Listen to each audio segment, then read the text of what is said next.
Pemirsa, kematian Sutrimo, pria yang disebut sebagai kepala rumah tangga Febri Adriansyah masih menyisakan tanda tanya. Hampir sepekan sejak kematian Sutrimo, rumahnya di Banyumas, Jawa Tengah tampak sepi. Informasi selengkapnya tunggu apa lagi bersama Katoma.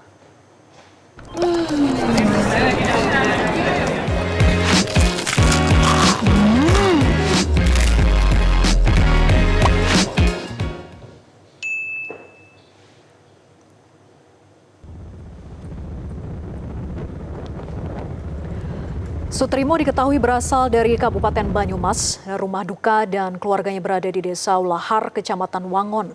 Sutrimo telah dimakamkan di kampung halamannya pada Kamis malam setelah meninggal dunia di kawasan Jakarta Selatan. Salah satu perwakilan keluarga menjelaskan bahwa Sutrimo sudah puluhan tahun bekerja di rumah ex-Jampitsus Febri Adriansyah. Keluarga telah ikhlas atas meninggalnya korban lantaran korban juga mengidap diabetes. Sebelumnya, Sutrimo ditemukan sudah tidak bernyawa di klinik estetika dan kecantikan wilayah Kebayoran Baru, Jakarta Selatan. Kondisi klinik yang terbengkalai menjadi tanda tanya besar sebab klinik itu sebenarnya sudah tidak layak jika dijadikan tempat tinggal. Sebuah fakta baru muncul, klinik yang menjadi lokasi Sutrimo ditemukan meninggal dunia ternyata cukup dekat dengan kediaman ex-Jampitsus Febri Adriansyah yang terletak di kawasan Radio Dalam, Jakarta Selatan.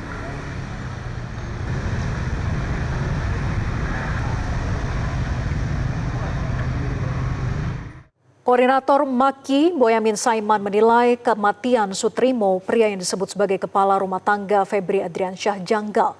Boyamin juga mendorong agar saksi-saksi yang berkaitan dengan perkara dugaan tindak pidana pencucian uang yang menjerat Febri bisa mendapat perlindungan. Boyamin menyoroti informasi mengenai kondisi Sutrimo yang disebut mengeluarkan busa saat meninggal dunia. Yang menilai otopsi menjadi langkah penting untuk memastikan penyebab kematian Sutrimo. Boyamin menyebut keterangan dari orang terdekat Febri dapat menjadi bagian penting dalam penyidikan. Karenanya, Boyamin meminta Kejaksaan Agung segera berkoordinasi dengan Lembaga Perlindungan Saksi dan Korban atau LPSK untuk memberikan perlindungan bagi saksi potensial.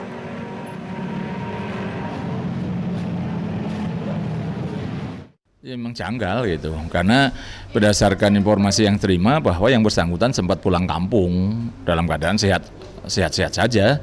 Waktu pulang kampung dan tinggal sekitar 6 hari di kampung ya sehat-sehat saja, tidak menunjukkan gejala sakit, apalagi gejala sakit jantung itu juga nggak ada. Nah tiba-tiba ketika pulang selang beberapa hari kemudian kok meninggal, kan gitu. Menurut saya janggal kalau itu. Paling tidak ini untuk menghindari kesimpang siuran, kecurigaan segala macam, maka polisi harus melakukan otopsi.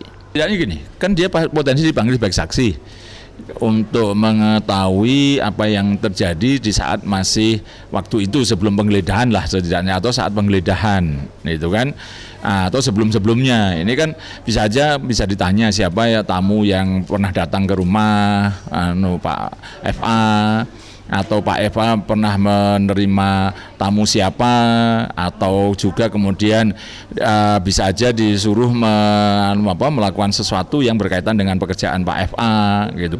Menurut saya malah ini Kejaksaan Agung harus segera mengamankan calon saksi itu, dan saya justru minta dibawa ke LPSK, Lembaga Perlindungan Saksi dan Korban. Dan pemirsa, untuk membahas lebih lanjut mengenai misteri kematian Sutrimo, pria yang disebut sebagai kepala rumah tangga di kediaman Febri Adriansyah, kami akan membahasnya bersama dengan Kabar Reskrim periode 2009 hingga 2011, Pak Ito Sumardi. Selamat sore Pak Ito. Selamat sore Mbak Pera.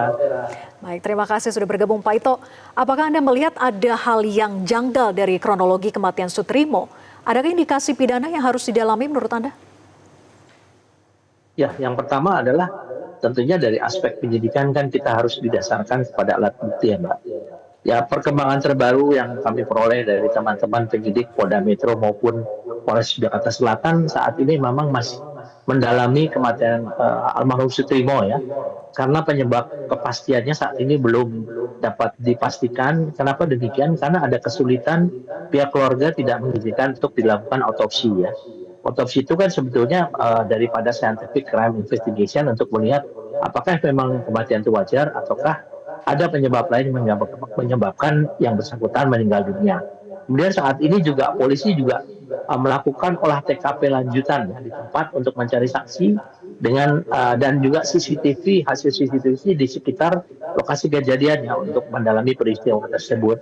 Nah, fakta yang sudah ada kan selama ini yang bersangkutan atau almarhum ditemukan meninggal atau tidak sadarkan diri ya di arah Kebayoran Baru tanggal 23 Juli 2026. Kemudian kasusnya ini ditangani sebagai kematian yang saat ini memerlukan penyelidikan ya. Dalam penyelidikan kita sebetulnya juga mengharapkan adanya izin dari keluarga untuk dilakukan otopsi ya, sehingga dalam saat ini dari pihak kepolisian penyidik itu tetap masih berupaya untuk mendalami berdasarkan olah TKP karena yang bersangkutan kan almarhum sudah dimakamkan, tapi tidak menutup kemungkinan kalau misalnya pihak keluarga mengizinkan bisa juga dilakukan ekshumasi ya atau penggalian untuk dilakukan otopsi ulang. Tapi ini kan semua kembali tergantung daripada keluarga. Nah, tentunya di sini kita dari pihak kepolisian tidak ingin ada spekulasi yang berkembang di masyarakat karena kebetulan yang bersangkutan atau almarhum memiliki kedekatan dengan ex Jampitsus yaitu saudara FA ya.